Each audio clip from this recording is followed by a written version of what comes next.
For more on the implications of the Chancellor's statement in the UK, Klisman Moradi joins us from London. He's the founder of Pareto Economics, a world affairs research consultancy, and the creator of the Global Power Index. So let's start with this. First, welcome back to the show. This has been long awaited, right? There's already been chaos at 10 Downing Street. Now there seems to be some stability. Are you happy or surprised with what they've said? Well, first thing, Phil, I want to remind your viewers that, a few months ago, I think it was the 25th of August, I was on your show, where one of your other anchors asked the group of interviewees whether they believe a recession was looming in their region. I said yes to Europe and the UK in particular, and it turns out I was right on that measure.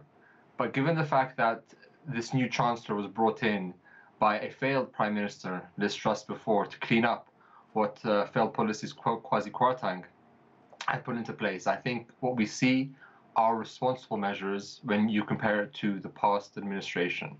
And actually, I think what they're doing is what the Labour Party would have done if they were in power, i.e. progressive taxes for those who are high earners, also tax levies on energy firms, which will help plug public finances.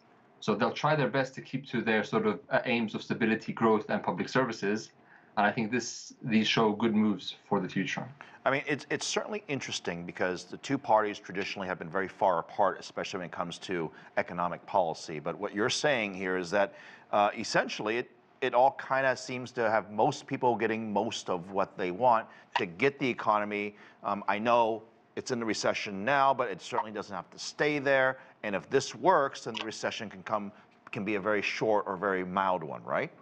Well, that's what everyone is hoping for. And I think that's what both sides of the political divide are hoping for in their hearts, although, politics has a way of, pointing fingers at the leaders and the leadership pointing fingers at those in the shadows, saying, well, what would you have done differently? So I'm not playing politics in this at all. Our company doesn't do that. But when you look at the geopolitical and world affairs sort of tectonic shifts that we've been seeing in the world today, naturally, a monetary and fiscal response is necessary. A swift one is necessary. But even more important, the correct moves are also even more necessary. So it's hard to see how the rest of the world will cope with the ongoing crisis. But it's good to see that the UK, for itself, has taken responsibility and is taking, I think, good steps forward in managing this crisis. Yeah, no, that's good that you of all people feel that way because you see it from multiple different angles, right? So it definitely means something. Now let's talk about living standards because there's been some controversy over this that because of inflation, living standards have declined in the UK. Now I know some people disagree with this, but the bottom line is in 2023, are the people of the UK going to be better off or worse off than 2022? So we're called Pareto Economics for a reason, because we believe that living standards and also the issues we're seeing in the world today fall on the Pareto curve, meaning we will have a small minority of the population who will live very well. Almost depending on the crises, their living standards of this group may suffer a little bit, but overall it won't hurt them too much because they have the ability to raise their incomes in different ways because they have multiple assets in which they can sell, or they can raise revenues with the businesses that they own, or they can sell stocks or buy stocks to increase their income.